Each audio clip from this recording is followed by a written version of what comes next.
Olá, pessoal, sejam todos muito bem-vindos à nossa live de hoje e o assunto é reforma tributária, né? Hoje eu estou aqui com a Júlia, né, a nossa analista de negócios da linha visual, e a gente vai tentar explicar um pouco, tirar dúvidas a respeito da reforma tributária. A gente preparou um conteúdo bem completo, tá? A gente vai tentar passar tudo o que vocês precisam saber nesse momento atualizado sobre a reforma tributária. E eu tô vendo que eu não tô sozinha aqui, tem bastante gente hoje aqui acompanhando, né? A gente tem a Luciene Zanoni, boa tarde, Luciene.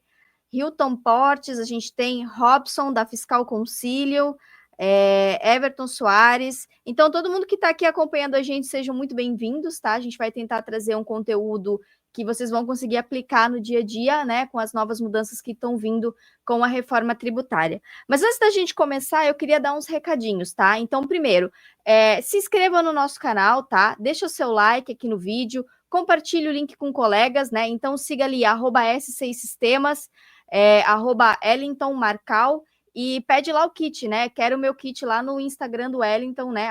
@Ellington Marcal. E, bom, eu acho que, dados os recados iniciais, vamos começar o nosso conteúdo, tá? Vai ficar gravada a live, tá? Antes que, acho que até já perguntaram aqui, vai ficar gravada. E depois esse material a gente também vai disponibilizar, tá certo? Então, vamos começar, né, Júlia? Bom, primeiro, boa tarde, pessoal. Eu sou analista de negócios aqui na SCI e junto aqui com a Carla a gente vai estar apresentando para vocês esse conteúdo maravilhoso aí. Inclusive depois vai ter um e-book, né, dessa apresentação. E não esqueçam de nos acompanhar em todas as redes, tá? Então, iniciando aí pela reforma, quais que são os objetivos, né?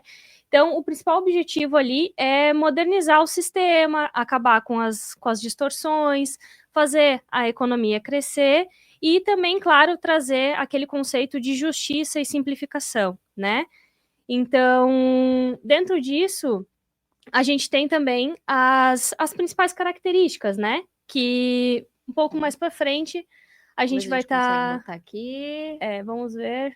Isso. Aqui a Carla agora vai explicar um pouquinho Isso. também do mapa das normativo, então, né? assim, do pessoal, que vai ser. eu quis trazer aqui só uma visão bem macro para entender em que passo que a gente tá? Então, a gente já teve no passado uma alteração na Constituição que cria os tributos novos, né, dentro da Constituição, mas não colocava eles em vigor. Aí veio a Lei Complementar 214, que realmente ela cria eles na vida real para a gente poder ter IBS, CBS, imposto seletivo. Só que ainda falta uma parte da regulamentação, que é essa PLP 68 que está tramitando no Senado. Então, essa PLP, ela vai tratar de multas, ela vai tratar de arrecadação, ela vai criar o comitê gestor. Depois a gente vai explicar um pouco mais, tá? Mas falta mais coisa ainda, tá? Então, faltam leis ordinárias para definir o imposto seletivo, as alíquotas, né? Quais vão ser os produtos que vão ter o IPI zerados, né? Falta decretos, portarias, instruções normativas, resoluções, tudo isso não tem data, porque a gente sabe, vem uma legislação, vem toda aquela penca junto, né? E principalmente falta o regulamento. A gente vai ter, como um regulamento de CMS, a gente vai ter um regulamento de IBS e CBS também, tá? Então, isso tudo deve caminhar aí ao longo desse ano, certo? Vamos lá.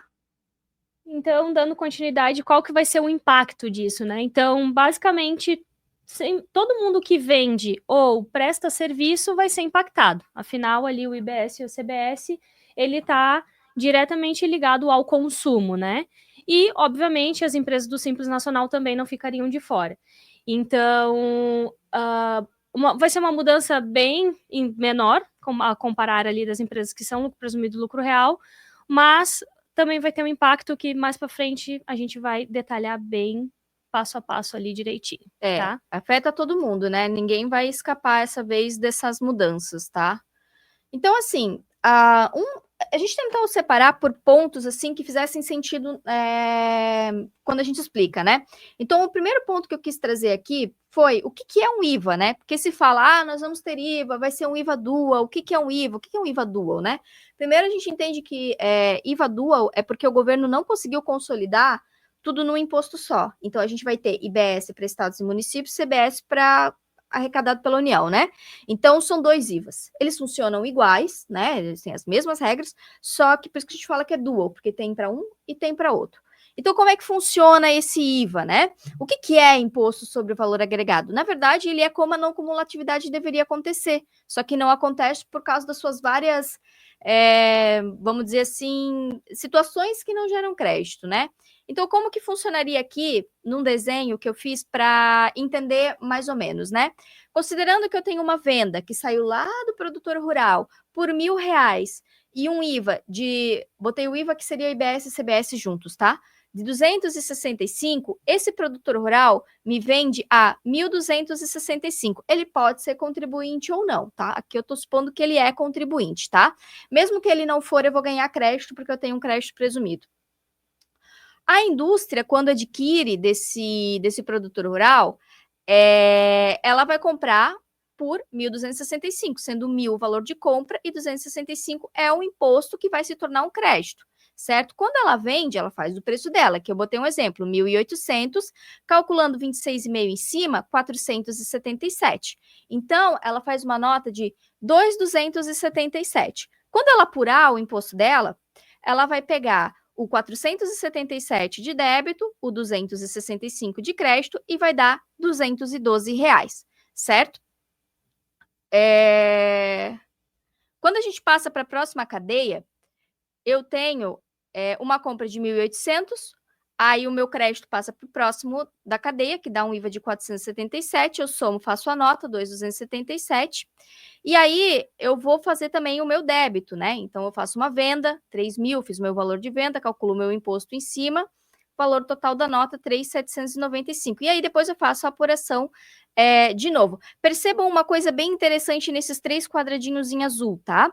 Eu tenho um que é valor agregado e o outro que é imposto a pagar. O que isso significa? Veja que o valor dos dois é sempre igual. Então, na primeira situação da indústria, ele dá 212. Na segunda situação do atacado, ele dá 318. E na terceira situação do varejista, ele dá os dois, 291,50, né? Então, só explicando ali no primeiro cenário, da indústria ainda, R$ 1.800 é o meu valor de venda, menos 1.000 é o valor de compra, sem considerar impostos, eu tenho R$ 800, né? Que eu chamo de valor agregado. R$ 800 vezes 26,5, 212. Quando eu faço o débito e o crédito, o 477 do crédito da compra, menos, 477 do débito da venda, menos 265 do crédito da compra, eu tenho os mesmos 212.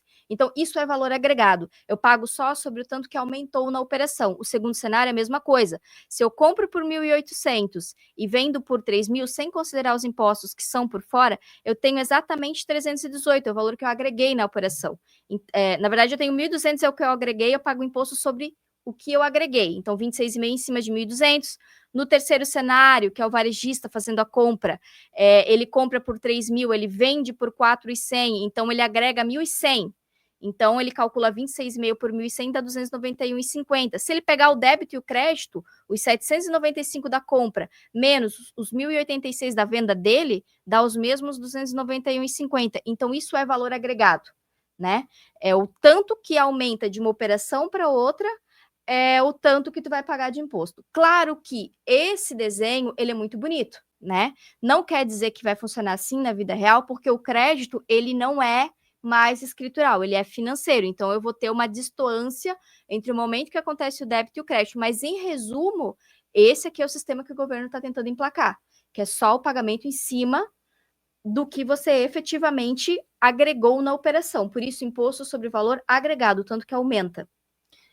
Bitributação também seria uma outra palavra que resumiria todo o que cessaria com a implementação do IVA, né? O fato dos tributos serem por fora e não mais por dentro também ajuda bastante. Então, depois a gente vai falar das bases de cálculo, a gente vai ver que não existe mais imposto dentro da base de cálculo. Para esses novos, a base de cálculo é totalmente descontaminada. Então, realmente, depois a gente vai falar da base de cálculo, mas é o valor do produto, mais o frete, menos descontos incondicionais, mas não tem imposto sobre imposto mais, né? Vamos continuar aqui.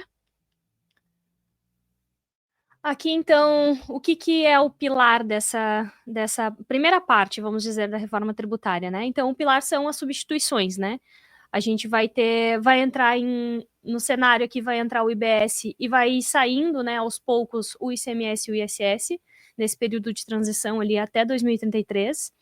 Vai entrar a CBS e sai o PIS e COFINS ali a partir de 2027, né? O CBS já começa no que vem, mas no período de testes ainda, né? E o imposto seletivo, né? Que ali a gente trata como substituição, mas não é exatamente uma substituição, até porque o imposto seletivo, que é o tal do imposto sobre pecado, né? Do imposto do pecado, ele não é exatamente o mesmo conceito do IPI, mas a gente colocou ali na mesma linha só para dizer qual que sai e qual que entra, né? Até porque ali, conforme demonstrado, para a Zona Franca de Manaus, ali ainda vai, e as áreas livres de comércio, o IPI ainda vai estar incidindo. A ideia é que a gente não vai falar muito de Zona Franca de Manaus, tá? Até porque é uma coisa que eu também estou estudando ainda, mas assim, é um regime bem complicado. Mas basicamente tudo que for dentro da Zona Franca vai ter alíquota zero, né? E aí tem outras situações. Mas assim, a ideia é que a Zona Franca continua, ela não pode ser prejudicada, e aí o que acontece?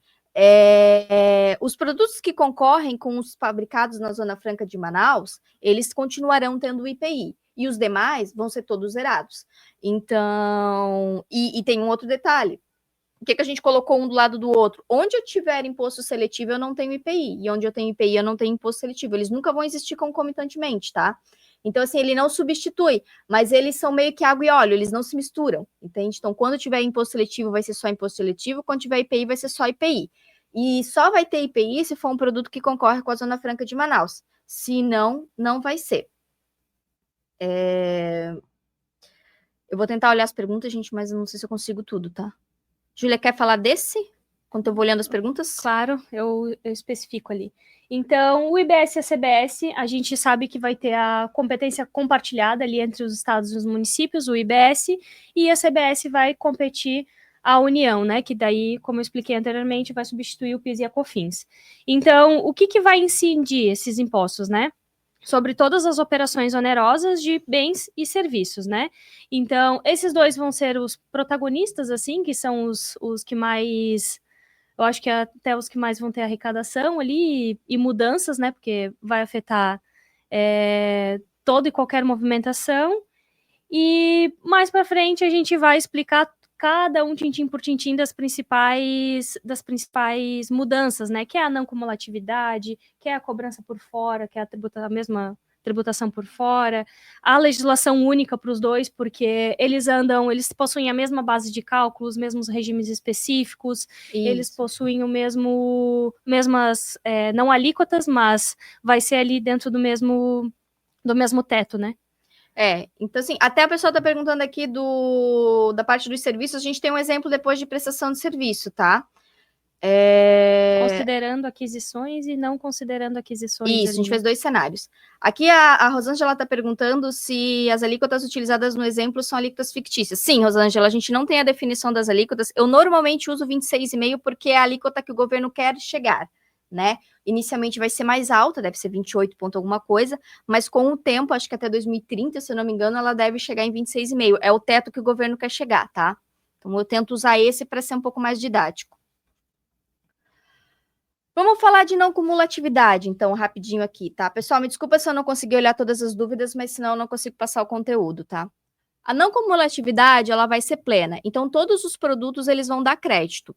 Existem exceções? Existem. Existe o uso e consumo pessoal. Não é o uso e consumo que a gente tem hoje para o ICMS, tá? Ele tem alguns produtos aqui que entram, né? Joias, metais preciosos. Isso está lá no artigo 57 da Lei Complementar 214. Então, são esses itens, joias, pedras, metais preciosos, obras de arte. Você pode ver que são itens que não têm muito a ver com o dia a dia de uma empresa. Por padrão, esses produtos não dão crédito. Claro que, se for a atividade da empresa, uma joalheria, uma empresa que vende bebida, né? Pô, bares e restaurantes vendem bebida. Então, vai ter o crédito, né? Se não for regime especial, vai ter o crédito. Aí você vai ter um procedimento para poder ter esse crédito por meio de evento de nota que, por padrão, não vem, né? Justamente por causa dessa questão da legislação. E aí, o padrão, né? Como a gente está falando de uma não cumulatividade, onde você ganha o crédito sobre aquilo que está destacado na nota, se o teu fornecedor ele tem isenção, imunidade, alíquota zero, a nota dele veio sem imposto, você não vai ganhar crédito, né? Então, são só essas situações mesmo, né? As únicas situações que a nota viria com destaque você tem que abrir mão são esses itens, né? Isso se não for a tua finalidade final, né? Que aí realmente é um consumo pessoal. Eu estou comprando para usar e não é minha atividade empresarial. Mas, assim, material de limpeza, material de escritório, todos aqueles itens que a gente hoje não ganha crédito vai estar ganhando, tá? Muito bem. Com relação às regras, né? Eu fiz um quadrinho aqui para a gente, né? Bem faculdade, assim, né? Aspecto material, aspecto temporal. Então, para a gente entender o que, quando, onde, quem, quanto, né? Por quê? O IBS e a CBS, eles incidem sobre operações com bens materiais, imateriais, inclusive direitos ou serviços. Ele incide sobre o fornecimento. Então, o fornecimento ele é muito abrangente. Tudo aquilo que eu forneço vai gerar imposto, inclusive aluguéis, né? Então, locações que, por exemplo, hoje não geram PIS/COFINS, né? Perdão, não tem ICMS e ISS, perdão, teriam IBS e CBS, os dois, sempre juntos, né? Tudo que tem IBS tem CBS, e assim a vida segue. Quando, né? Quando que acontece esse fato gerador? Eu botei ali, competência ou caixa, né? Fornecer ou pagar o que acontecer primeiro. Na legislação, ele fala assim, que é a data do fornecimento. Só que ele fala que se você tiver uma antecipação de pagamento, ela ocorre pela antecipação do pagamento. Então, quem faz antecipação de pagamento seria pela data do pagamento, tá? Tem essa questão. O imposto vai ficar sempre para o destino de consumo, tá? Depois a gente vai falar um pouquinho mais sobre isso. O sujeito ativo e passivo não muda, né? Então a gente paga para a União, estados e municípios, e quem vai pagar é sempre o fornecedor, né? Ele é o sujeito passivo. Tem situações que nem marketplace, que pode ser um terceiro, né? Mas isso são situações bem específicas, mas é o fornecedor, tá? A base de cálculo é o valor da operação, e aqui eu trouxe, na verdade, sim, é o valor da operação, tira impostos, tira o desconto incondicional, o frete que é pago pelo fornecedor entra, outros encargos que tiver, é parecido com o que acontece hoje com o ICMS, mas o que chama a atenção é que eles colocaram multas, juros e encargos. Então, como que foi funcionar isso? Basicamente, quando a pessoa, isso tem que ser melhor definido ainda, tá? Mas basicamente, quando, por exemplo, um cliente pagar alguma coisa em atraso, que tiver incidência de mora em cima daquele pagamento dele, a gente teria que fazer provavelmente uma nota de débito para poder lançar essa multa e juros dentro da apuração assistida, né? Então, essa acho que é a mudança mais impactante. E a alíquota, a última vez que o governo falou em alíquota foi 28,55, 28,6. Mas a gente não sabe ainda, tá? Depende de lei. Então a gente tem que esperar sair a lei. Uma coisa interessante é que elas têm que ter as mesmas normas. Existem pequenas, muito pequenas exceções entre regras de IBS e CBS que envolve ProUni, que envolve Zona Franca de Manaus. Mas, fora isso, são todas as mesmas regras, tá? Então, na legislação até fala, né, que as normas têm que ser comuns, né? Quando a gente tiver lá o regulamento do IBS, elas vão ser aprovadas por um comitê gestor, e então tem que ser as mesmas regras para IBS e CBS, e o que for definido para IBS tem que ser para o Brasil inteiro. Então, eu não vou ter uma regra para o produto X no Rio Grande do Sul, outra regra para o importador de Santa Catarina, outra regra para o fabricante de não sei o que lá do outro estado. Então, vai ser uniforme no Brasil inteiro, tá? As regras. Fora a alíquota, que aí cada um define a sua, né? Então, a gente vê uma harmonização, né? Então, uma harmonização entre as regras lá, isso está lá no artigo 319 da lei complementar, e a gente vai ter um comitê que vai ter a função de garantir essa harmonização, tá? Então, o governo está criando comitês e outros grupos para poder garantir que a coisa realmente ande como tem que ser e não vire uma salada de frutas, né? Os tributos, eles são compartilhados entre si, né? Falando do IBS, tá? Então, o IBS, ele vai ter um comitê gestor, que ele vai garantir que seja repartido esses valores entre municípios e estados, né? Mas o ponto que eu quis trazer aqui é que as regras são as mesmas para IBS e CBS, né? Esse aqui você quer comentar? Se não, comenta. Tá.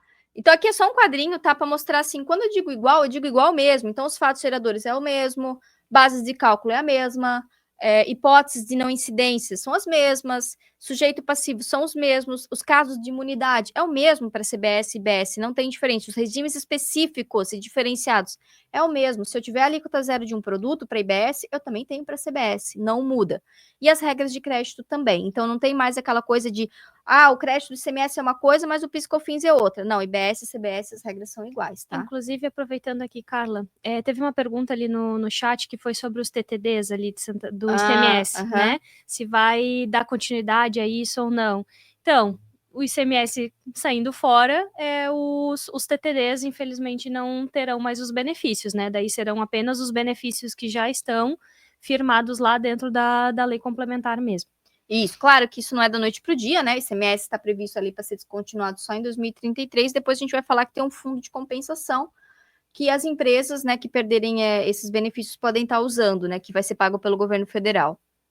Então, quando que vai acontecer essa extinção, né? A reforma tributária vai vir ali e vai sumir com os nossos impostos atuais. 2024, a gente tem que ter a aprovação do PL 68, porque senão não tem comitê gestor, senão a gente não tem definição de multa, senão a gente não tem definição de um monte de coisa. Está em tramitação no Senado, espero que até final do ano dê tudo certo e deve dar, né? Porque a 214, que eu achava mais difícil, passou, então, né? 2025, comecinho do ano, a gente teve a aprovação da Lei Complementar 214, a gente já teve a publicação de várias notas técnicas mudando os layouts das NFEs, né, Júlia?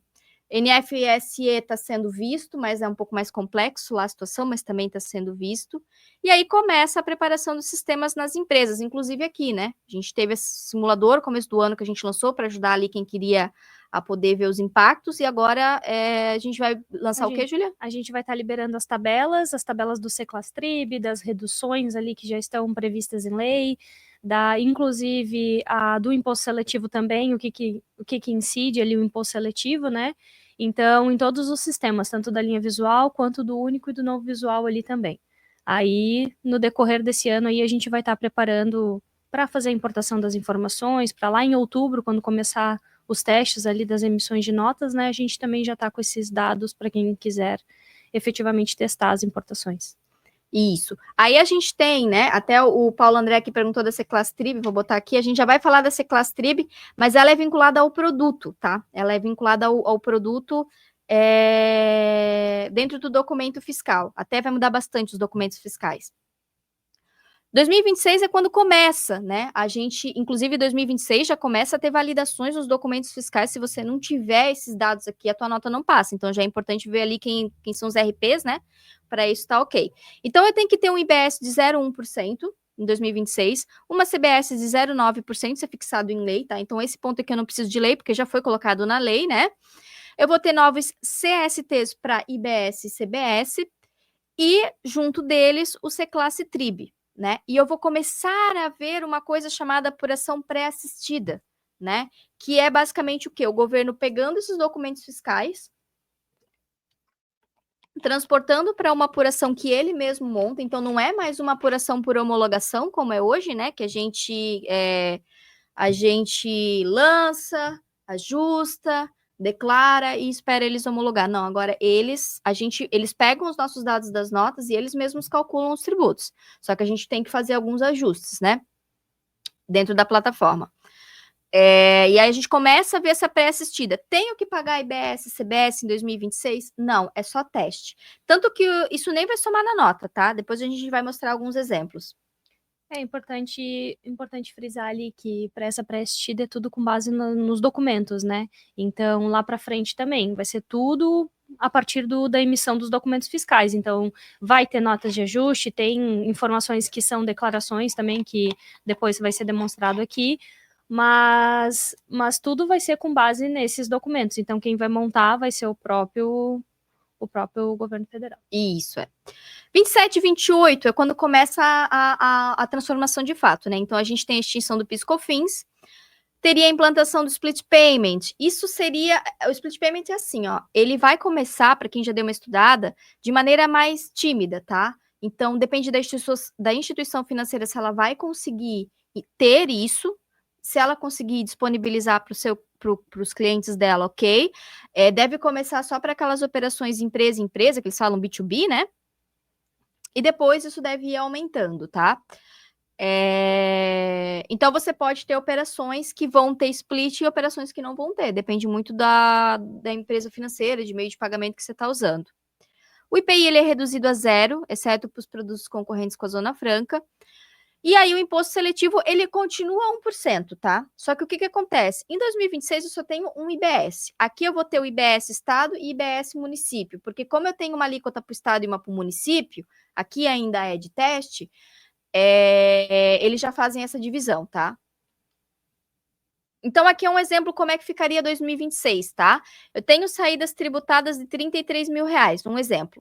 Então, eu teria um IBS de 0,10, daria 33 de destaque na minha nota, não soma no total da nota. CBS de 0,90 em cima do 33, 297, tá? E um total de 330 reais, que daria 1%, tá? Aqui eu já estou considerando a base de cálculo da CBS, que não tem ICMS dentro, tá? Que é em cima do valor do produto, praticamente, com aquelas somazinhas da base de cálculo, tá? Aí 29, né? 29 começa a transição do ICMS. Então, cada ano vai diminuindo até ele se extinguir. Então, o IBS, ele fica 10% do que é para ser a sua alíquota total, tá? E o ICMS, ele cai para 90% do que é a sua alíquota hoje. E o ISS é a mesma coisa. 2030, o IBS sobe 20% do que é para ser a sua alíquota cheia, e o ICMS e ISS vão para 80% da sua alíquota cheia. E assim vai indo, ó, 30 contra 70, e 2032 dá 40 contra 60. Aí 2033 extingue. Aí eu só tenho o IBS e não tenho mais ICMS e ISS. Aqui eu trouxe Na verdade, é uma ajudazinha, tá? Depois do material para vocês. Como a lei ela é bem grande, eu trouxe alguns pontos principais para ajudar no dia a dia, tá? Então, aonde que na lei fala de hipótese de incidência? Ali estão os artigos 4º, 5º, 6º. Imunidades, 8º e 9º. Base de cálculo, no 12. Alíquota padrão, no 14. Sujeição passiva, no 21. Extinção dos débitos, do 27 ao 40. Os regimes de apuração, né? Ele fala do 41 ao 46 e a não cumulatividade lá no 57. Então, coisas que a gente usa mais no dia a dia, tá?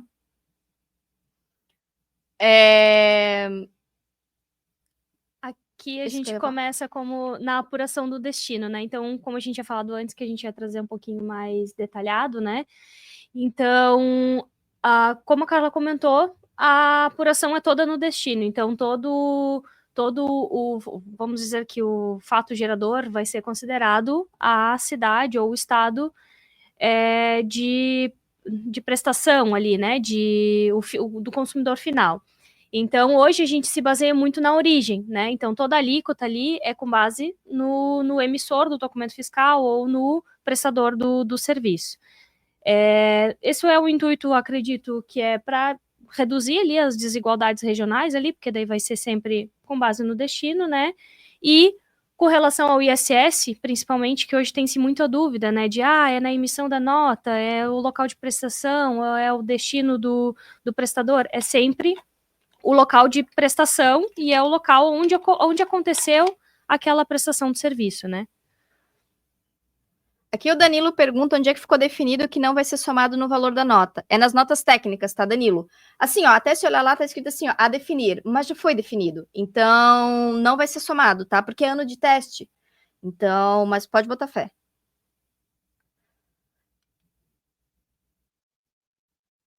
Então, aqui a gente só trouxe também, né, o que, ó, na Constituição Federal diz, na lei diz, né, será cobrado pelo somatório das alíquotas de Estado e município no destino da operação, né?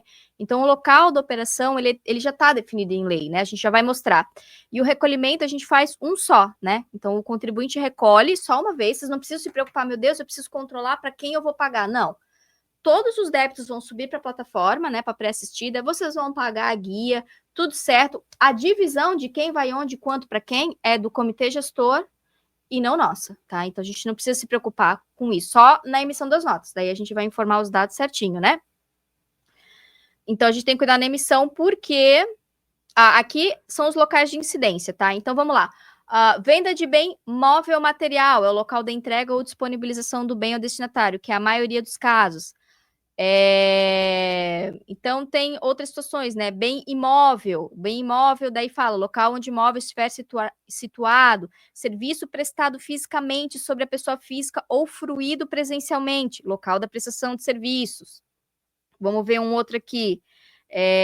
Serviço de planejamento, organização e administração de feiras, local do evento. Serviço prestado fisicamente sobre bem imóvel, material e serviços portuários, local da prestação, né? Isso aqui eu ainda acho que vai dar bastante pano para manga. E aqui, ó, o último, tá? Demais serviços e demais bens móveis e materiais, inclusive direito. Local do domicílio principal do destinatário, né? Aí tem transporte de passageiro, que é o início do transporte. Transporte de carga, que é o local da entrega ou disponibilização do bem ao destinatário, né? Então, tem várias situações. E aí, a gente tem dentro da nota fiscal o local de retirada, o local de entrega, e a gente tem uma terceira situação que é nova, que se chama município do fato gerador do IBS, que é para quando? Basicamente aquelas situações de venda de ambulante. Sabe quando você tem a sua empresa, coloca um monte de produto dentro do caminhão e o caminhão sai vendendo por aí? Então, o que vai acontecer aqui? Nesses casos, porque assim, a mercadoria saiu da tua empresa no Rio Grande do Sul, foi lá para Minas Gerais, aí lá vendeu um pouquinho, aí foi para Bahia, vendeu mais um pouquinho, aí está saindo pelo caminhão, direto ao consumidor final. Aí eu vou usar isso aqui, município do consumo, que é onde eu estou vendendo, né? É o município de ocorrência do fato gerador. Então, entrou uma situação a mais, tá? Que aí, em alguns casos, eu posso ter que tá utilizando, né?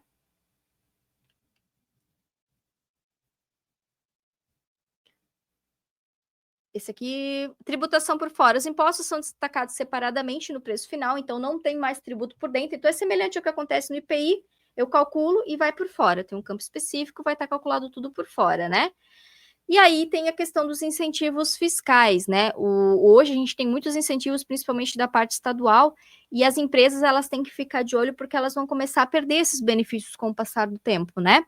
Porque a ideia é que o que a gente vai ter de benefício é o que está especificado na lei, que depois a gente vai ver. Mas, por exemplo, o setor têxtil não tem nenhum benefício, né? Claro, às vezes você pode escutar o governo falando que não, mas agora vocês vão ter crédito sobre tudo, e isso vai ser muito bom. Eu não sei, né? Teria que calcular para ver. Então, assim, mas eu não posso contar que isso vai compensar os incentivos que tem hoje, né? Mas já é uma mudança importante para a gente começar a considerar, até empresas podem até considerar mudar de região, porque muitas ficam numa região por ter um benefício e não teria mais, né?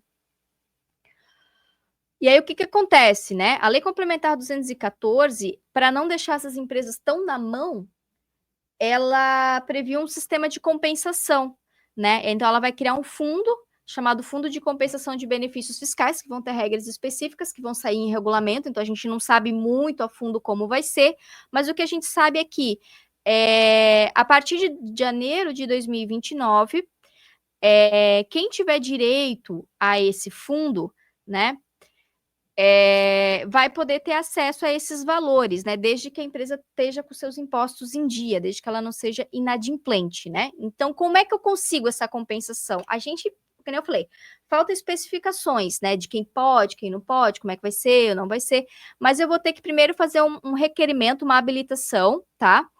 E eu vou ter que apresentar isso entre 26 e 28, só que como a gente depende de entender um pouco mais e todas essas regras, não dá nem para começar a fazer isso ainda, né?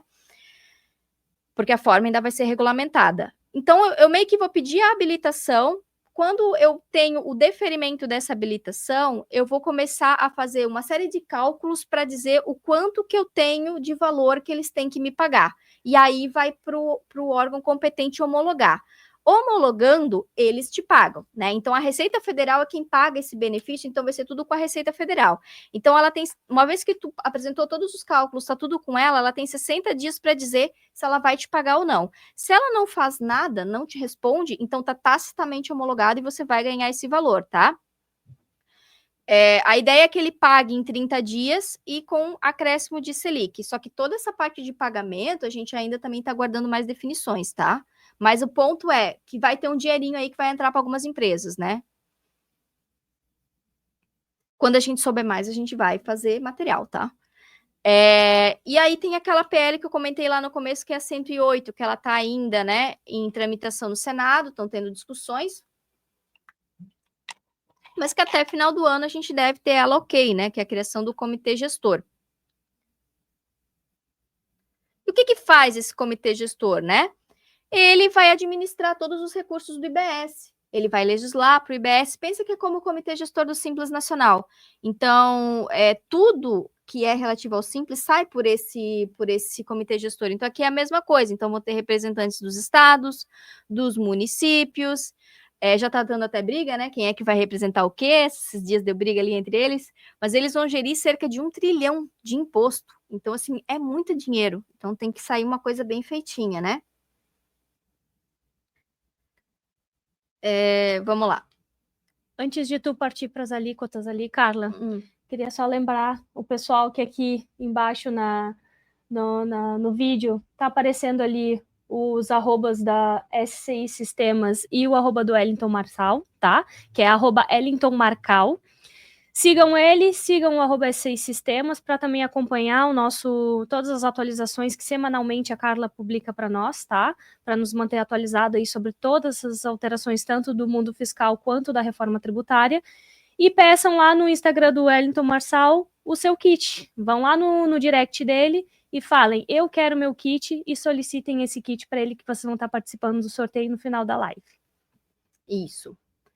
E aí, falando das alíquotas, né, pessoal?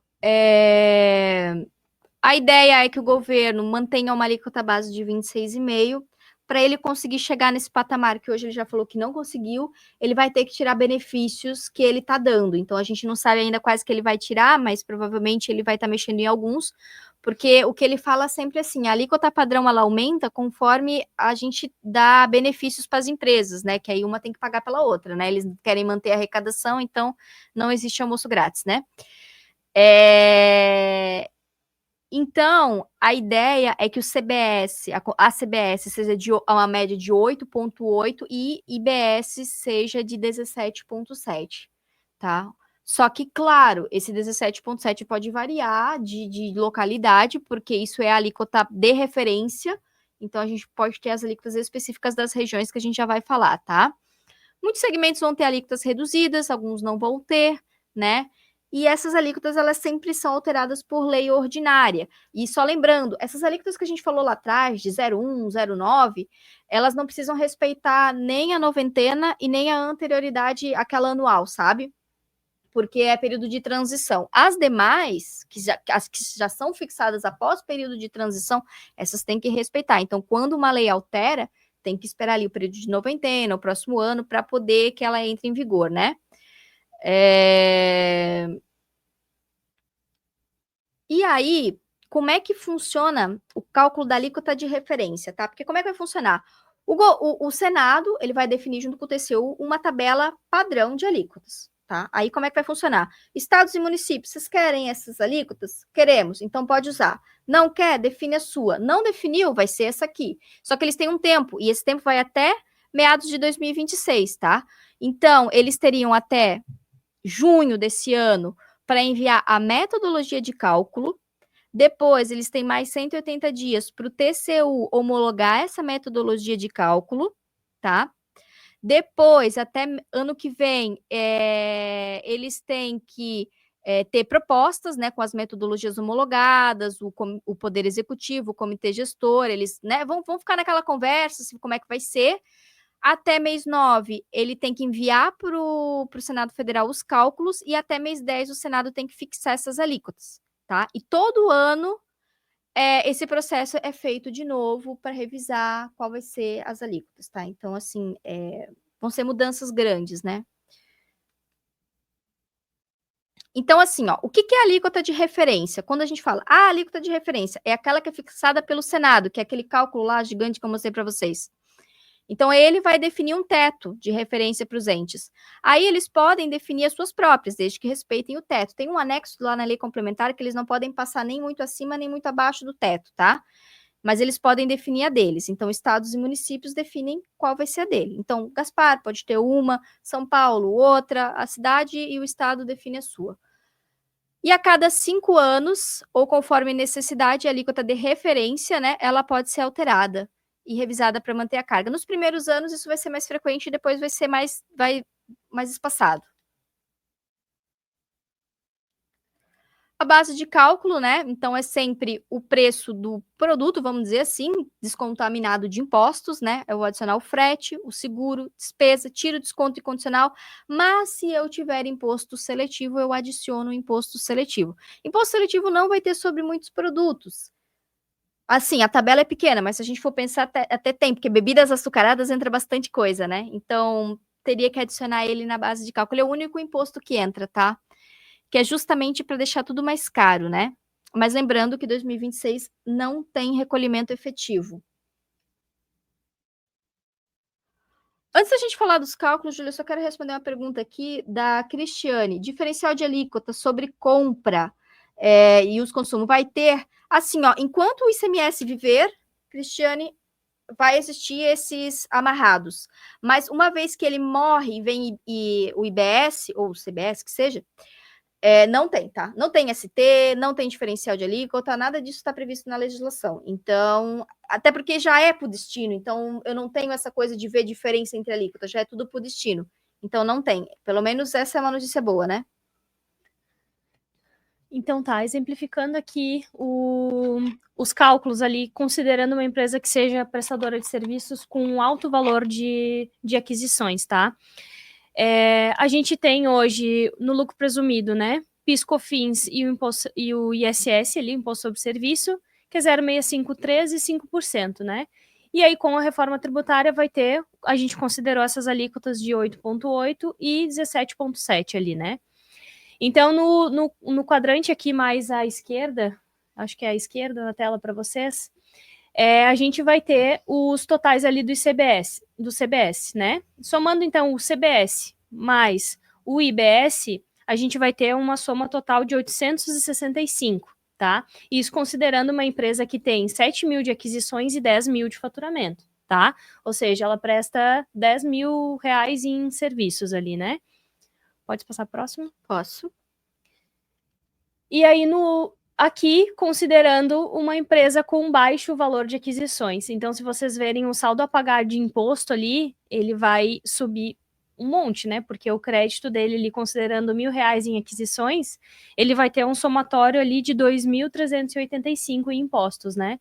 Então, praticamente ali subiu R$2.000 ali na... 2.000 não, menos, né? 1.500 por aí. Acho que antes o Marcelo perguntou como é que ficava o prestador de serviço. Então, assim, né, a gente vê que se ele não tiver uma redução, alguma coisa que ajude a apaziguar essa situação, vai ser uma carga tributária bem forte. Até porque, assim, não tem crédito, né? Normalmente não tem crédito, né? Não tem muita aquisição. Não faz compra, é prestação de serviço, o valor está na mão de obra.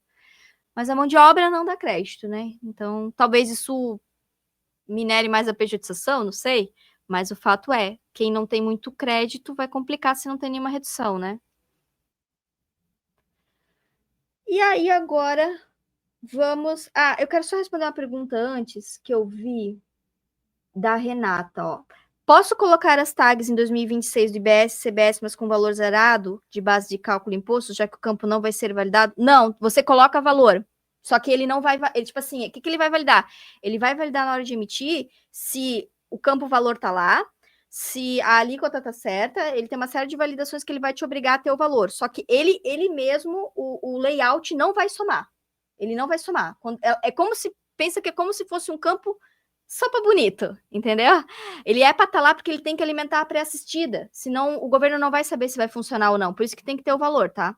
tudo isso vai fazer parte de um ambiente de homologação, né? Então, quem emite os documentos vai poder estar testando ali, ver se funcionam as reduções, ver se funcionam as validações também das classificações ali da Clastrib, das NCMs e tudo isso, e alimentar também a pré-assistida para todo mundo estar por dentro dessa nova plataforma. Aqui a gente tem regimes específicos. O que são regimes específicos? Não necessariamente eles são beneficiados, tá? Eles são regimes que, por conta das suas características, não entram nas regras comuns, como, por exemplo, do mercado financeiro, tá? Então, para alguns serviços, a gente vai ter uma declaração que provavelmente vai ser esse nome ali, DERI, né? Que aí a gente não sabe muito bem como vai ser entregue ainda, mas não dá para colocar em nota. Muita coisa vai ser nota, então aluguéis, a gente acredita que vai ser nota, venda de bens imóveis, a gente acredita que vai ser nota, né? Mas algumas coisas não tem como, então a princípio vai ter uma obrigação acessória nova, mas só para alguns regimes específicos, né? Então, por exemplo, serviços financeiros, eu sei que entra, cooperativas entra também, mas algumas não entram, né? Então, combustíveis e lubrificantes tem regime específico, mas não vai entrar nessa declaração. Hotelaria, parques de diversão, tem regime específico, regras próprias, mas também não entra ali, né? Missões diplomáticas, também tem regime específico. São regras específicas, tá? Transporte coletivo de passageiros, atividades desenvolvidas por Sociedade Anônima de Futebol e Zona Franca de Manaus. Eu não botei o simples aqui, tá? Porque o simples a gente vai falar depois. Mas é porque já é um regime, não é uma coisa nova vai mudar coisas para a reforma, mas não entra nesse conceito. Lá no Clastrib, eu acho que a gente vai ter também a classificação 820, né? Que tem a ver com as declarações específicas, declarações... Agora eu não lembro mais se teve tanta mudança nesse Clastrib, eu olhei mais os outros, mas a gente vai... Mas não vai ter nota, né? Então a gente vai ter uma declaração, e a gente tem que ver depois como que vai funcionar, né? E aí a gente tem as reduções, né? Quem vai ter redução, né? Que vai usar lá o CST 200, né? Se vocês pegarem o Seclastrib, vocês vão ver CST 200, daí do lado tem o Seclastrib, que é um numerosão gigante, que começa 200 e arrasta mais um pouco, que tem a discriminação do que é a redução. Mas tem redução de 60%, dispositivo médico, educação, serviço de saúde, medicamentos, atividades desportivas, itens de higiene e limpeza consumidos por famílias de baixa renda. Então, tem alguns itens que pela NCM a gente já vai saber, mas alguns dependem de outros fatores, então a gente vai ter que olhar alguns dados a mais, né? Então, no sistema a gente também já está colocando essas tabelas, né, para vocês terem e a gente poder fazer mais coisas no futuro. Reabilitação de zonas históricas e áreas críticas de recuperação, nutrição interal, que é aquelas pessoas que têm complicações de nutrição, que precisa de alimento especial, né? Então tem uma série, isso tudo tem anexo, tá? Lá a maioria tem anexo, quer dizer, na Lei Complementar 214. Aí a gente vai ter as reduções a zero, que aí alguns produtos também entram de novo, que são dispositivos médicos, alguns medicamentos. Então, por exemplo, eu tenho medicamento com redução a 60 e redução a zero, né? Tem dispositivo médico com redução a 60 e redução a zero, então depende. Eu tenho a cesta básica, eu tenho serviços de educação do ProUni, eu tenho transporte de passageiro rodoviário, então esses aqui são zero ou isentos, a maioria é zero, tá? E aí eu tenho o pessoal da contabilidade aqui, atenção, redução de alíquota de 30%. Isso vai ser um direito dos profissionais contábeis e de outras áreas que estão aqui, ó, advogados, arquitetos, urbanistas, tá? Então, vocês têm redução de 30%. No caso de pessoa jurídica, tem algumas regrinhas, tá? Tem que ter, os sócios têm que ter habilitação na área, mas eu acredito que tudo isso já se encaixe dentro das rotinas do dia a dia, né? Então, a pessoa jurídica tem que cumprir alguns requisitos, ela não pode ser sócio de outra PJ, ela tem que ter serviço, os sócios têm que participar da atividade da empresa, a empresa tem que ter habilitação nos órgãos competentes, então, para caracterizar a empresa como uma empresa de fato da área, né?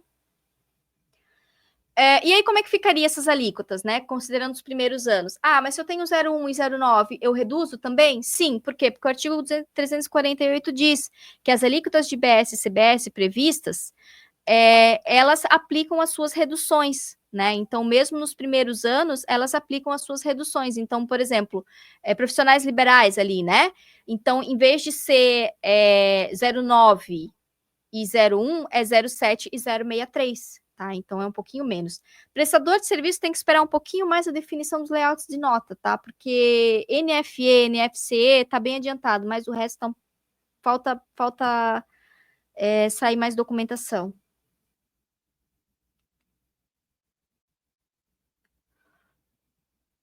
E aí tem o imposto seletivo, né? Ele está na Lei 214, mas ele também está lá no artigo 153 da Emenda Constitucional.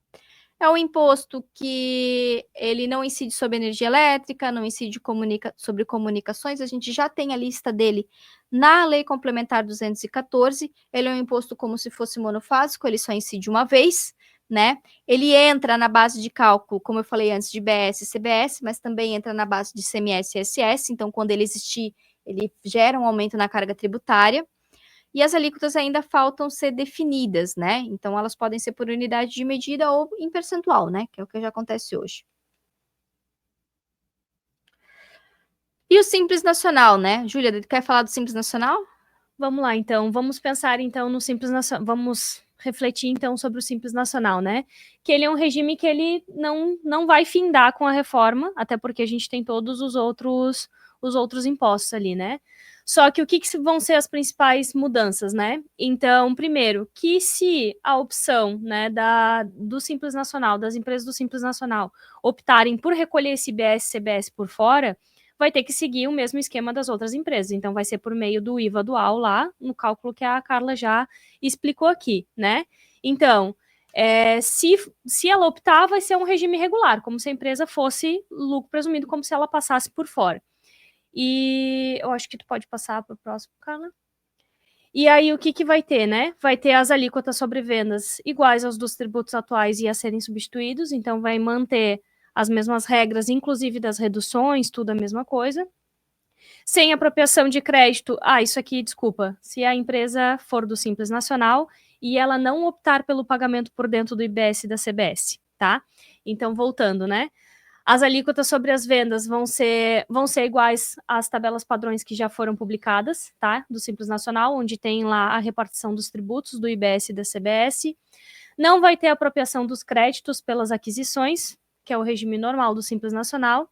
E quando fornecerem os bens ou serviços, essa transferência de crédito vai ser o valor em que foi estipulado, que foi pago lá por meio do DAS, tá? Então, é o regime cumulativo, né? Comparando ali, é como se fosse o regime cumulativo hoje das empresas. Aqui eu trouxe só uma questão, tá? Que às vezes o pessoal pergunta, que teve uma mudança ali no conceito de receita bruta para o Simples Nacional, tá? Então, como é que era antes e como é que ficou, né? Então, antes dizia assim, considera-se receita bruta para fins do disposto no caput desse artigo o produto da venda de bens e serviços nas operações em conta própria e o preço dos serviços prestados e o resultado das operações em conta alheia, não incluindo vendas canceladas e os descontos incondicionais. Como tá agora? A mesma coisa, só que eles colocaram uma parte a mais, deixa eu achar aqui, operações por conta própria, o resultado nas operações, receitas da atividade ou objeto principal de microempresas e empresas de pequeno porte. Então, eles incluíram essa parte, né? Receitas da atividade ou objeto principal. Então, o que isso quer dizer? É uma mudança no conceito, tá? Mas assim, eu não vejo aplicabilidade para ela. Até fiz uma pergunta lá para o pessoal do Simples Nacional e eles me falaram que essa alteração ela dá uma ampliada no conceito, só que o que tem que compor o valor, que vai no PGDAS, é aquilo que é objeto da empresa. Então, assim, no meu ponto de vista, já tinha que estar, né? Se é objeto, já tinha que estar. Então, eu acho que eles botaram algo que não estava escrito, mas que devia estar mesmo. Isso para 2025 já, né? 27, o que muda, né? Ali lá no artigo 517 da Lei Complementar 214. É facultado ao optante do Simples apurar e recolher o IBS de acordo com o regime regular, que é o quê? Pagar por fora. E aí, essas parcelas não são cobradas no regime único. Então, quando a gente calcular o Simples, a gente tira esses dois carinhas fora e paga só o resto dentro do DAS. A opção será exercida para os semestres iniciados em janeiro e julho a cada ano, sendo irretratável para cada um desses períodos, devendo ser exercida nos meses de setembro e abril, imediatamente anteriores a cada semestre. Vamos resumir melhor. Aqui, ó. A data da opção pelo Simples Nacional é anual. Hoje é janeiro, vai passar para setembro, tá? Então, lá no ano que vem, vocês, em vez de fazer isso em janeiro de 27, vocês vão fazer em setembro de 26 para o ano de 27. Aí vocês estão dizendo assim, quero ser do Simples. Vai valer para o ano todo, a menos que vocês sejam desenquadrados.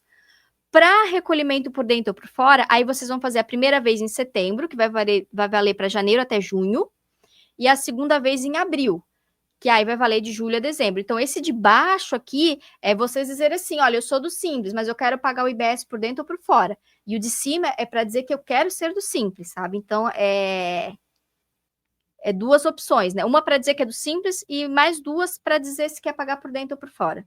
Tinham perguntado isso, inclusive, no chat. Quem estiver com dúvida ainda sobre essa opção ali do recolhimento do Simples Nacional, pode aproveitar o momento agora também, que a gente já está abordando sobre as dúvidas ali do Simples Nacional. O Simples Nacional, uma vez optando pelo recolhimento do IBS e CBS, todas as operações têm que seguir esse recolhimento? Pelo tempo que você tiver dentro da opção, esses 6 meses, sim, tá? Ele é irretratável, né? Outras modificações importantes, tá? O período de referência para cálculo do RBT12 e do fator R. Hoje a gente usa 12 meses anteriores ao período de apuração. A gente vai calcular diferente. Vai ser, foi antecipada em 1 mês. Então, nós vamos considerar o valor acumulado nos 12 meses antecedentes ao mês anterior do período de apuração. Então, volta 1 mês para trás ainda, né? E não mais 12 meses antecedentes ao mês anterior. Então, é mais 1 mês para trás, tá? Então, aqui está a base legal.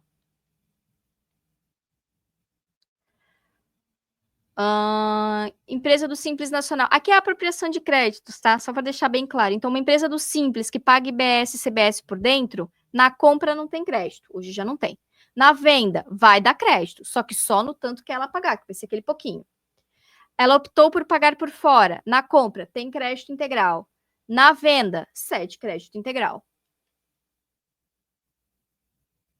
E aí, quando ela tiver que destacar, sendo que ela está recolhendo por dentro, tá? Eu estou pagando tudo dentro do DAS. Eu vou continuar destacando, que nem eu faço hoje com o ICMS e tal, o tanto de crédito que eu vou dar para o meu cliente. E aí eu vou considerar esse RBT12 novo ali, né? Calculado pelo 1 mês antes dos 12 meses,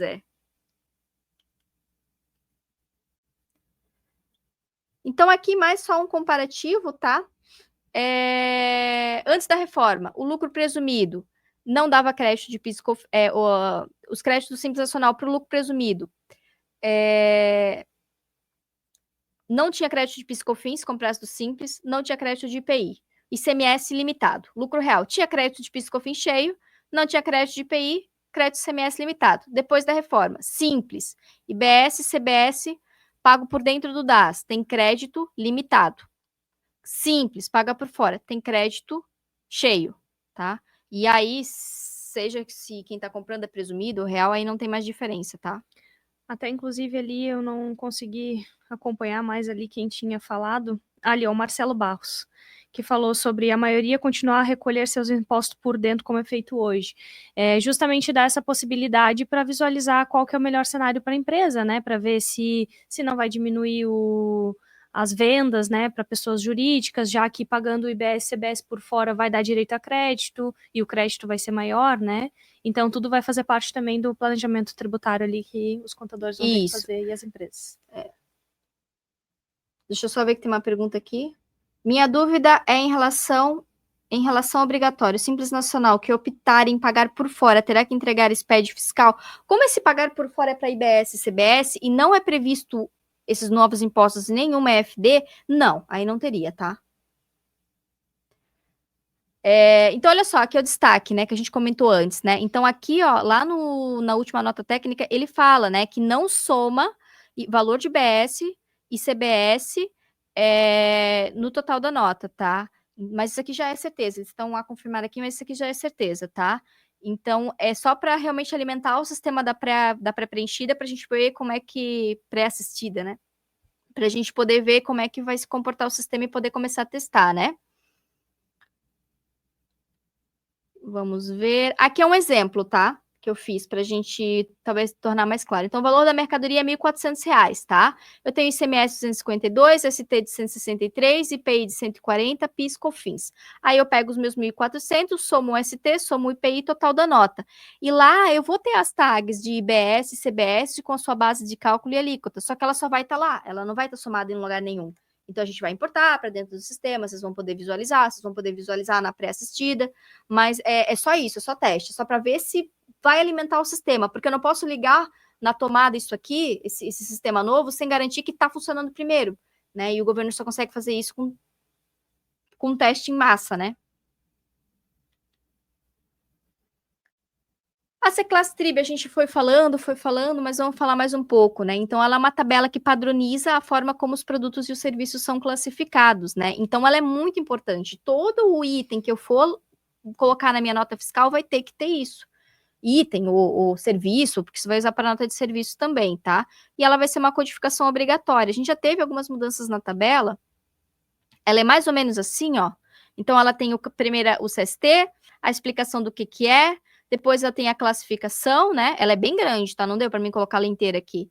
E aí tem as bases legais. Então, é bem interessante, porque cada vez que você tem uma situação diferente, você vai usar a C-Class Trib correta, tá? E a gente vai ajudar vocês nesse período para vocês entenderem qual que seria correto ou não. A gente vai trabalhar bastante nisso, tá? Aqui é só um ajuste SINEF que demonstra a preocupação do governo em que todos os modelos de documento fiscal tenham os campos de CBS, IBS e imposto seletivo e que seja padronizado. O artigo 62 da Lei Complementar 214, ela fala que até 2033 nós temos que ter documentos padronizados. Deus é mais, tomara que aconteça. E aí, como é que ficam os municípios? Porque a parte mais complicada é os municípios que não se entendem, né? Então, assim, 2026, o que eles têm que fazer? Eles têm que alimentar o Sistema Nacional de Nota Fiscal de Serviço, a NFSE Nacional. Eles têm que alimentar. Eles podem até manter o mesmo layout, colocar os campinhos novos lá, mas eles têm que fazer um depara e alimentar aquele sistema lá em cima. E aí eles ou aderir ao nacional de uma vez, né? Depois de 32, que a gente teria que ter o documento único, aí não, aí teria que ser só um modelo só, né? Claro que até lá muita coisa pode acontecer, mas a ideia é isso, né? É ter um documento só.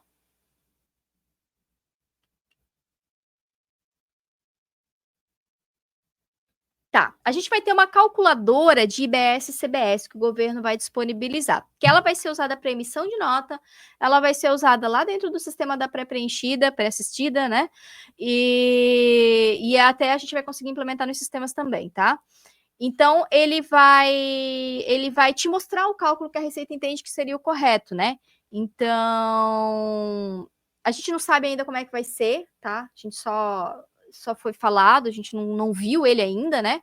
Mas a gente sabe que a função dele é justamente como se fosse um validador para dizer se aquilo está certo ou não e como é que teria que ser calculado. Não sei se ele vai ser tão inteligente a ponto de pegar todos os casos ou não, mas ele vai ajudar bastante já. E aí a gente fala da apuração assistida, tá? Como a gente vai ter uma apuração para IBS e uma para CBS, que tem que ser iguais. Visualmente tem que ser bem parecidas, tá? Apesar de serem opções distintas. E cada nota emitida, ela já alimenta esse sistema. Então, já sobe os débitos lá. Cada pagamento que é feito, se ele tiver split, já vai subir o crédito lá. Então, ele vai ser um sistema todo online, todo vivo, né? Vamos ver se eu consigo mostrar aqui. Mas, aí você pode pensar assim, né? Ah, então eu não preciso fazer mais nada? Errado, a gente precisa sim. Por quê? Porque pode ser que notas não vão subir, né? Tem essa possibilidade. Pode ser que você tenha que fazer ajustes, por exemplo, aquele caso lá que eu falei das bebidas alcoólicas que não geram crédito, né? Mas eu sou uma empresa que vende bebida. É minha atividade fim, então não é consumo pessoal. Então eu vou ter que fazer um evento de nota para poder ter o crédito. Vai ter situações que eu vou ter que fazer nota de débito ou nota de crédito, que são tipos de nota novos, para poder subir o crédito ou o débito. Então, os ajustes, eu faço tudo por meio de nota fiscal, né? Ou evento de nota fiscal. E a gente vai ajudar vocês nesse ponto também, porque a gente sabe que a tributação ela é complexa e muito provavelmente o pessoal lá da ponta não vai conseguir, né, dar conta, né? Então a gente vai ajudar vocês com a conferência, vai ajudar vocês com os processos que tem que fazer, mas o ponto é, não é SPED isso aqui. Isso aqui é um sistema totalmente novo, com regras totalmente novas, e é tudo alimentado por meio de documento fiscal. Ele vai ser a única obrigação acessória que vai respingar lá nessa pré-assistida. Então, esses são os eventos, tá? Provavelmente vai vir mais coisa conforme o governo for desenhando, mas hoje a gente tem, por exemplo, aqui, ó, vou pegar um que fica fácil de entender, ó, destinação de item para consumo pessoal. Então, esse é aquele caso que eu falei, né? Eu não tomei o crédito, nesse caso aqui, ele subiu o crédito, mas eu não tenho direito porque é consumo pessoal, eu faço um evento, né? Quando não é um item listado lá do artigo 57. Eu tenho solicitação de apropriação de crédito presumido, se eu compro de produtor rural não contribuinte, então eu preciso fazer um evento para poder tomar esse crédito, porque ele não sobe sozinho, sabe? Então, tem algumas situações que já estão mapeadas. E aí eu tenho a nota de débito e crédito ali em cima. A de crédito está para ser definida, mas a de débito, vocês podem ver, ó, é um tipo de nota que eu emito para subir multijuros, que eu tenho que pagar, ou para débitos de notas não processados na apuração, é uma nota que foi emitida, foi validada, mas por algum motivo não subiu para apuração, então você tem que fazer uma nota de débito, referenciar essa nota que não subiu, para que depois o governo não suba ela 2 vezes. Anulação de créditos por saída imunizenta, quando eu... as saídas imunes e isentas, né? Se eu faço uma venda com imunidade e isenção, eu preciso tornar o meu crédito da operação anterior, isso não muda. Então, isso é para fazer aquele estorno, né? Aí eu faço uma nota de débito. Então, são procedimentos que a gente vai ter que se atentar, porque provavelmente o nosso cliente não vai saber fazer, a gente vai ter que saber se ele está fazendo certo ou não, porque o governo não vai, ele vai calcular, mas ele não vai saber se está certo ou não. Então, cabe a nós dizermos, fazer todos esses ajustes por meio de documento fiscal. Falando de split payment, né? A gente fala que agora crédito é financeiro e não mais escritural. Então, não é a data da nota que vai me dar o crédito, não é pela data da compra, é pela data do pagamento. Então, ou é quando o fornecedor paga o imposto daquela venda que ele me fez, ou é quando eu tenho split payment na operação, então eu paguei, ele fez o pagamento repartido, ou eu tenho uma terceira opção que é pagamento pelo adquirente. Eu, na condição de comprador, não quero esperar o meu fornecedor pagar o imposto, eu quero crédito agora, e esse meu pagamento não tem split payment. Eu posso fazer uma guia, pagar, estilo retenção, e meu crédito sobe na hora. E o meu fornecedor ganha o líquido. Então, é uma terceira opção, tá? Se caso acontecer de, eu fiz o pagamento pelo adquirente, depois teve split, paguei errado, tal, o governo vai controlar e devolver em até 3 dias úteis. Vamos ver. Tá? E o split eu tenho 3 tipos, o super inteligente, o inteligente e o simplificado. O super inteligente, ele é um split que ele já verifica débitos e créditos na hora. Então, ele vai sempre ver a tua apuração. Ele vai ver quanto tu tem de crédito, quanto que tu tem de débito e o quanto que ele tem que splitar. Então, ele pega só a diferença. O inteligente é quando esse sistema está desligado. Então, ele não sabe e ele retém direto o que está destacado na nota. E o simplificado, ele é usado para algumas operações específicas que vai ser um valor fixo e depois tem que fazer um ajuste. Então, esse aqui a gente não vai falar muito porque esse aqui não vai ser tanto dia a dia, tá?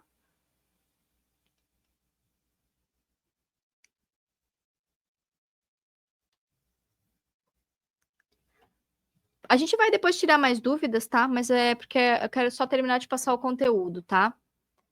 Então, nos casos em que... Aqui eu já comentei, né, que o adquirente ele pode fazer como se fosse uma guia, né, para ele pagar o valor da aquisição, do imposto da aquisição, se ele não quiser, não tiver split na hora, né? A gente já vai para as dúvidas, tá, pessoal? Esse aqui é o último. A gente só quer agora falar também, Júlia, fala um pouquinho ali do simulador, ali faz um merchanzinho. Então, recentemente nos sistemas ali da linha visual, do único e do não visual, a gente liberou, em parceria com a Imendes, o simulador da reforma tributária, né? Então, o que vai trazer para a gente? Vai trazer uma simulação de como que vai ficar a apuração dos impostos, e aí numa totalidade ali dos impostos das empresas, nas operações de entradas e saídas, por enquanto, né? Tanto visando ali o cálculo do IBS, da CBS e do imposto seletivo, e considerando os impostos atuais. Então, todo aquele período de transição e o que for calcular futuramente, a gente vai estar trazendo esses cenários dentro desse simulador.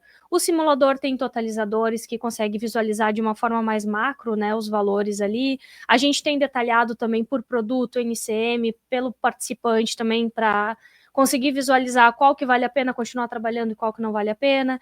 A gente tem relatórios também, tanto simplificado quanto ele bem detalhado ali de cada uma das informações, e também a gente tem um gráfico que consegue visualizar ali a evolução desses impostos no decorrer dos anos ali, conforme vai avançando esses cálculos da reforma tributária.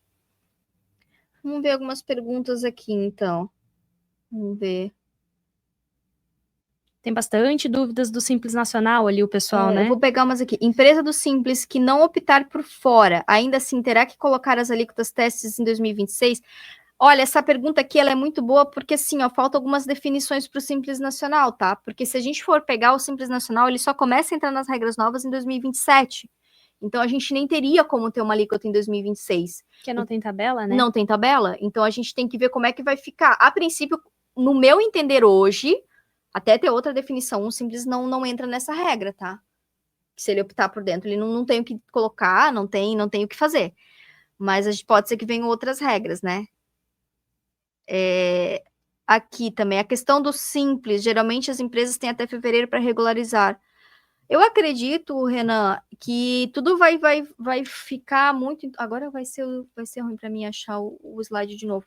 Mas assim, ó, tudo deve ficar em torno daqueles prazos que a gente tinha comentado antes, tá? Então, se ele tem setembro para fazer a opção, ele teria provavelmente mais para frente, né? Ele teria provavelmente ali dentro do próprio ano para regularizar. Aqui. Volta mais um. Deve ficar algo em torno disso aqui. Vamos ver. Simples Nacional, será necessário um planejamento tributário para ver se vale a pena manter essa tributação? Assim, a carga tributária do Simples, se ele optar por ficar dentro, ela não vai aumentar, tá? Claro que a gente tem que pensar também o seguinte, eu tenho bases que vão mudar, né? Então, por exemplo, hoje eu tenho o monofásico, né? Eu não vou ter mais monofásico, porque eu não tenho mais PIS/COFINS. Então, quais as bases novas que a gente vai ter? Então, a gente tem que ver, mas a carga tributária de alíquota não vai mudar. Mas, assim, teria que ver, porque tem que levar em consideração muita coisa, né? Se eu tenho muito crédito, será que não vale a pena? Se eu tenho fornecedores que vão exigir isso de mim, será que não vale a pena? Se eu vendo muito pro lucro real, será que isso não vai me impactar? Então, são coisas que tem que levar em consideração, né? Quem vende muito para consumidor final, eu acredito que vale a pena continuar dentro. Mas para quem vende para empresas, talvez é uma revisão que é interessante, né? Opção de recolhimento de IBS e CBS fora do Simples. Vai começar quando? É tudo 2027, tá? Então, ano que vem a gente faz as opções para 2027 começar.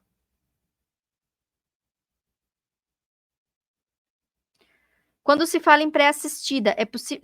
Se tu vê alguma que tu quer falar, tu me fala, tá? Uhum.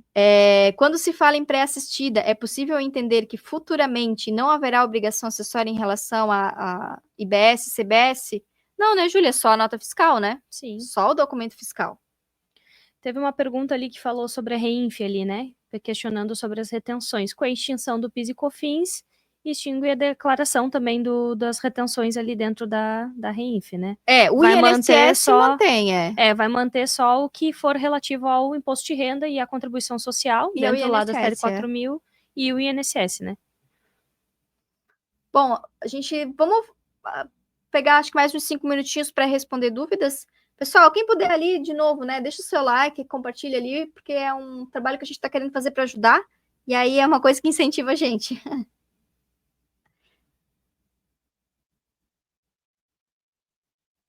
Vamos lá. Para os impostos novos, a emissão de documento fiscal será já a obrigação acessória. Perfeito. O SPED é para ser extinto juntamente com impostos informados nele. Isso. Então, a gente tem essa questão ali não teria mais sentido ter, né?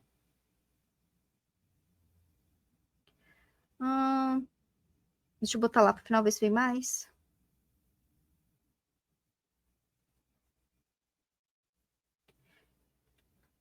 Opa. Pergunta sobre a substituição tributária do ICMS também, a partir ali a gente vai ter ali o período de transição, onde ainda vai ter ali a incidência, né, mas a partir de 2033, a substituição tributária, ela não vai mais existir, né, o cálculo vai ser todo exclusivo do IBS, não vai ter mais nada relacionado ao imposto de circulação de mercadoria ali. Isso, ST, enquanto tiver o ICMS, ainda vai ter, né? Mas depois de 33 não tem mais.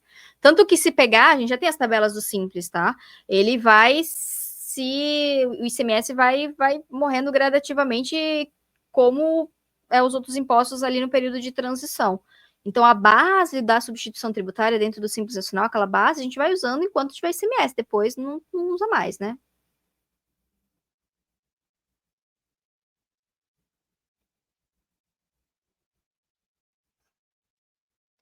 Aqui, ó, do Danilo. Ele não tá acreditando que não precisa somar. Danilo, não vai precisar somar. Pode botar fé, tá? Não vai precisar. Aqui, ó. Aqui, é que nem eu falei, aqui ele tá como a confirmar, tá? Exceção em 2026. Ó, eu botei em vermelho. Não somar IBS, UF, IBS, MUN, CBS, tá? No total da nota, tá? Mas assim, isso aqui já é certo, porque senão não tem como funcionar o período de teste. Mas assim, confia. Eu acho que a gente conseguiu dirimir a maior parte das dúvidas, né, pessoal? Isso aqui a gente vai distribuir esse material depois, né, nos grupos. E vamos fazer mais encontros desse, né? Inclusive, temos uma chamada para fazer, né? Sim. Do nosso curso dos dias 4 e 5 de junho, né? Na semana que vem. Vai estar eu, a Carla e a Ellen também. É um curso dentro da plataforma ali da área do cliente, que pode, para quem for cliente SCI, pode estar se inscrevendo, tá? E ele vai trazer esses conteúdos muito mais a fundo aqui, né? Então a gente vai trazer sobre os relatórios, a gente vai trazer ali os relatórios tanto da linha visual quanto do único e do novo visual, a gente vai trazer mais detalhado ali os dois simuladores, né? A gente vai trazer esse conteúdo todo aqui de forma mais específica e vai ser bem mais trabalhado diretamente com vocês, né? Então, quem quiser se inscrever aí para o curso, está disponível lá na área do cliente, na aba dos cursos. Então é isso, pessoal. A gente agradece aqui a atenção de vocês, tá? A gente vai depois pegar esse chat, as dúvidas que a gente não conseguiu responder. Eu vou tentar fazer algum material em cima, um post ou um videozinho curtinho, tá? Acompanhe o nosso canal, a gente está botando toda semana coisa nova lá, referente à reforma tributária, e continue seguindo a gente, que a gente vai sempre estar disponibilizando novidades, tá bom? É isso aí. Valeu, gente. Boa tarde para vocês.